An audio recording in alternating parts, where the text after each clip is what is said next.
โยสวัสดีอยู่ควายเองหลังจากที่บริเฮ็ดคลิปวิดีโอเลยมาหลายก็ต้องทำเจอกูมอเจ็ดเราแล้วก็บทเรียนกันหลายบทรายงานกันหลายกดกาแข่งกดกาแล้ว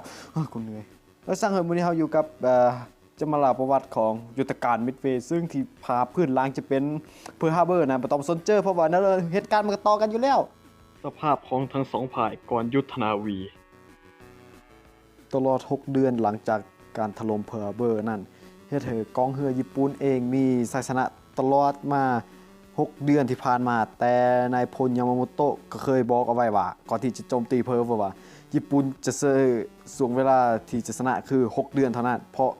หลังจากนั้นจะแพ้กำลังมหาอุตสาหกรรมอันมหาศาลของสหรัฐแน่นอนและมันกำลังจะเกิดขึ้นและสิ่งหนึ่งเลยที่ภารกิจอยู่เพิร์ลฮาร์เบอร์ผิดพลาด2 ประการคือทำลายคลังน้ำมันเพราะว่าถ้าเกิดว่าญี่ปุ่นทำลายคลังน้ำมันตอนนั้นนะหับห้องกองเรือแปซิฟิกสหรัฐเดียงเลยแต่ก็ไม่ได้ทำลายนะและอย่างที่2เลยเรือบรรทุกเครื่องบินยังอยู่และกองเรือของสหรัฐเองถึงว่าจะเสียเรือประจันบานไป8 ลำแต่ก็ยังเหลือเก่าและยังมีประเด็นที่ว่าต้องแบ่งเอาไปสวยอังกฤษพร้อมเนิดสวงนั้นมาถึงวันที่18 เมษายน ปี 1942 โตเกียวก็ถูกโจมตีโดย B-25 ที่มาจาก USS Hornet ซึ่งไม่ได้ตอบย้ำว่าสิ่งที่เซนาธิกายามาโมโตะยานที่สุดคือพลังอุตสาหกรรมของสหรัฐนั่นที่สามารถต่อเรือมาทดแทนอย่างไวซึ่งถึงว่าจะจมไปแต่ก็ยังกลับมาเมือนะซึ่งเรือบรรทุกเครื่องบินแต่ญี่ปุ่นก็มีเรือบรรทุกเครื่องบินที่หลายกว่าสหรัฐอยู่เลยตอนนั้นถึง11 ลำและตอนนั้นเองสหรัฐมีเพียง5 ลำซึ่งสหรัฐก็ได้เสีย USS Lally ไปในสงครามเลยก่อนนั้นและซาตาโทกะก็ถูกตอร์ปิโดนัดหนึ่งให้เธอต้องกลับไปซ่อมยูอูและต่อมาอยู่ปฏิบัติการทะเลคอรัสเล็กซิงตันก็จม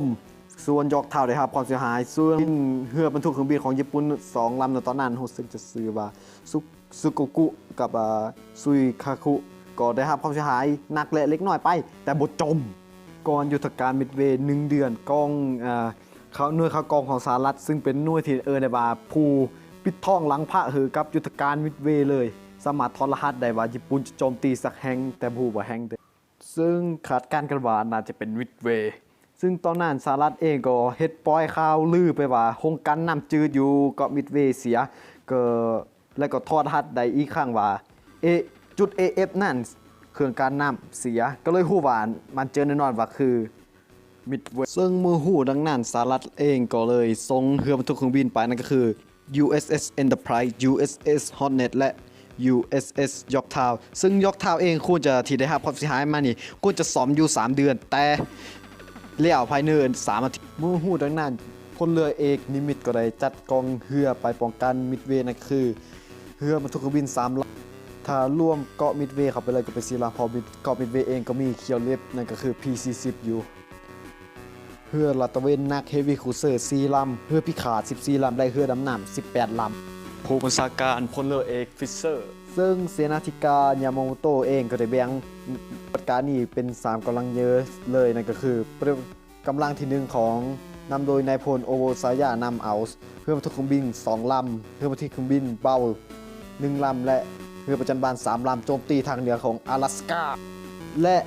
กองเรือที่2ที่นำพาโดยนายพลนากุโมะผู้ที่เคยวางแผนในการถล่มเพิร์ลฮาร์เบอร์และก็นำพาชัยชนะมือกองกำลังญี่ปุ่นในส่วน6 เดือนที่ผ่านมาพร้อมกับเรือบรรทุกเครื่องบินที่1ของเขานั่นเองซึ่งประกอบมีอากาซากิคากะโซริวและฮิโรยุซึ่งก็ค่อนข้างบ่แน่เจอนะเพราะกูบ่ได้เก่งอังกฤษปานนั้นเพราะจะอ่านเอาเพียวๆอย่างเซกูเกิลและกำลังกองที่3ของเสนาธิการยามาโมโตะผู้คุมกองเรือที่3ของนั้นแผนการนี้ซึ่งประกอบมีเรือประจันบาน11 ลำเรือบรรทุกเครื่องบิน8 ลำเรือลาดตระเวน15และเรือพิฆาต50 ลำซึ่งมันก็มีคำติดตลกเกี่ยวกับนั้นยุทธการมิดเวย์นั่นก็คือ4-3วันที่1 มิถุนายนนาโกโมะได้นำกองเรือที่1เข้าสู่จุดโจมตีแต่โดยที่บ่ฮู้เลยว่าฝ่ายที่จะลอบโจมตีน่าจะถูกลอบโจมตีซะเองวันที่4 มิถุนายนนาโกโมะได้จัดกองเรือคือเรือบรรทุกเครื่องบิน3 ลำอยู่ข้างหน้านั่นก็คือคากะอาคาเกะและซิโรยุ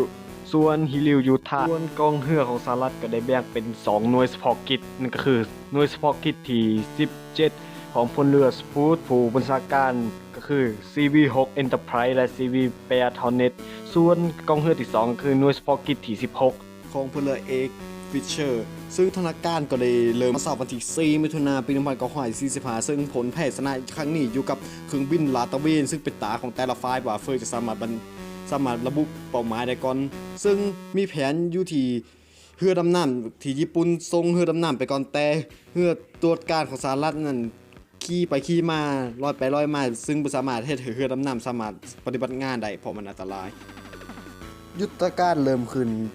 ทางญี่ปุ่นเองก็ส่งเครื่องบินเข้าโจมตีส่วนสหรัฐก็ส่ง P-40 ขึ้นสกัดเพียงใด23ลำแต่ก็ตกเม็ดเพราะว่าความ OP ของ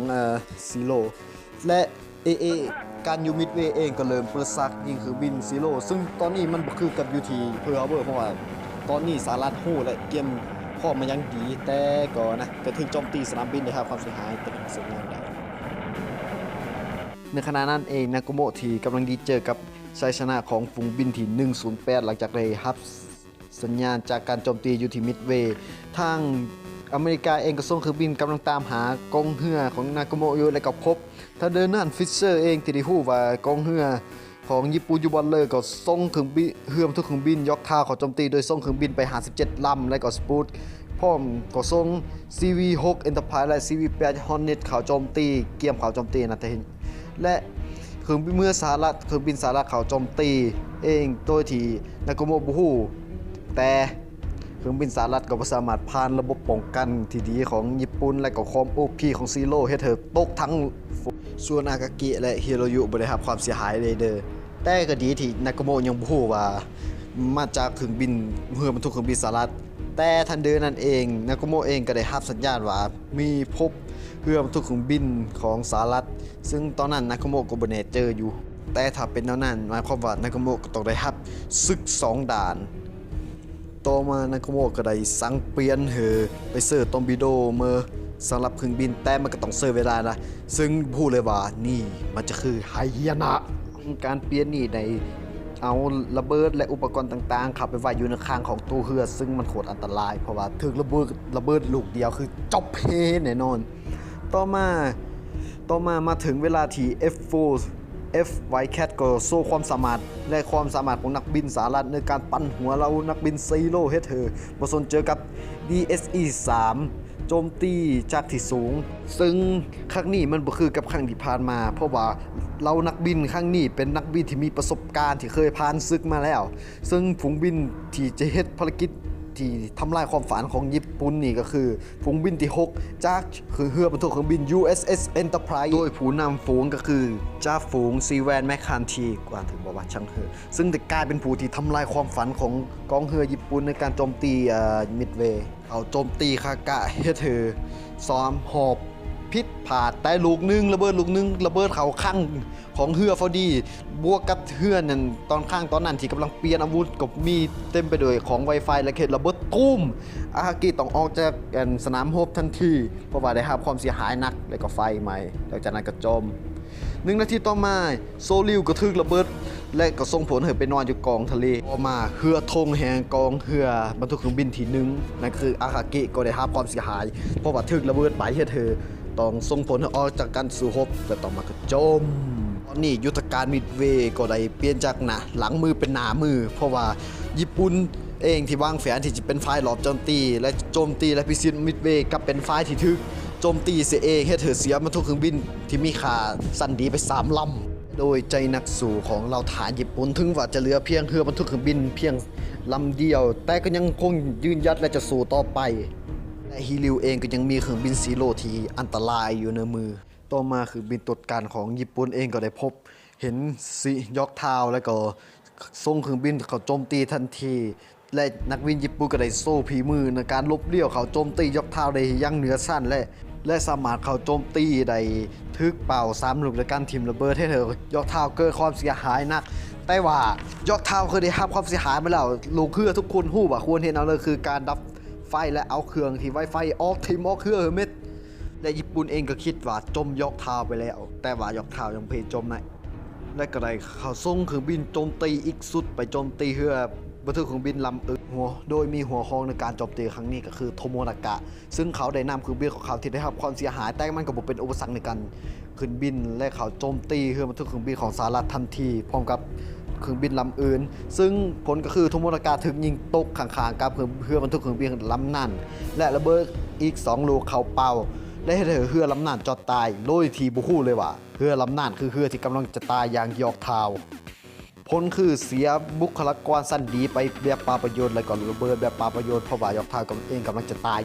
และฟิสเซอร์เองก็ได้สละเรือยอกทาวไปคืนเรือลาดตระเวนที่อยู่เกินแล้วแต่ก่อนที่จะจมยอกทาวเองก็ได้ส่งเครื่องบินไปลาดตระเวนเพื่อสอหาฮิริวซึ่งญี่ปุ่นเองที่คิดว่าตอนนี้กำลังนึ่งกับเครื่องบรรทุกเครื่องบินของสหรัฐหลังจากการลาดตระเวนเรื่องการหาฮิริว3ชั่วโมงเครื่องบินสหรัฐเองก็น้ำมันเกียร์เม็ดและกำลังจะบินกลับฐานแต่นักบินของสหรัฐบังเอิญไปพบกับฮิริวระหว่างทางก็เลยส่งสัญญาณเครื่องบินทีมระเบิดซะเลยต่อมาเครื่องบินทีมระเบิดของสหรัฐก็เข้าโจมตีฮิริวโดยระเบิดทั้ง4ลูกเข้าเป่าฮิริวและฮิริวพยายามที่จะหนีแต่ว่าก็ไร้ประโยชน์และก็สุดท้ายเทคระเบิดไป4ลูกแล้วก็จบแล้วก็สรุปได้เลยว่าปฏิบัติการครั้งนี้ญี่ปุ่นเป็นฝ่ายที่พ่ายแพ้และก็เป็นจุดเปลี่ยนของสงครามเพราะว่านี่คือครั้งทำอิฐเลยในหอบ6 เดือนที่ญี่ปุ่นแพ้และก็เป็นการกระตุ้นอุตสาหกรรมและก็เปลี่ยนบทบาทของการรบทางทะเลไปยังสินเซินจากเสิร์ฟปืนยิงกันโดยกันกลายมาเป็นเรือบรรทุกเครื่องบินเจอเรือบรรทุกเครื่องบินและก็เป็นการกระตุ้นพลังอุตสาหกรรมของสหรัฐคือเต็มตัวขึ้นอย่าง100%และในที่สุดก็เข็ดแล้วจนได้และขอโทษแท้ๆที่หายไปนานเพราะว่าช่วงนี้กำลังมีเฮียนยุงเรื่องของเฮียนหลายนะก็ถ้าขอผิดพลาดแล้วเลยก็ขอโทษนะสำหรับคลิปนี้ก็จบเท่านี้ละบาย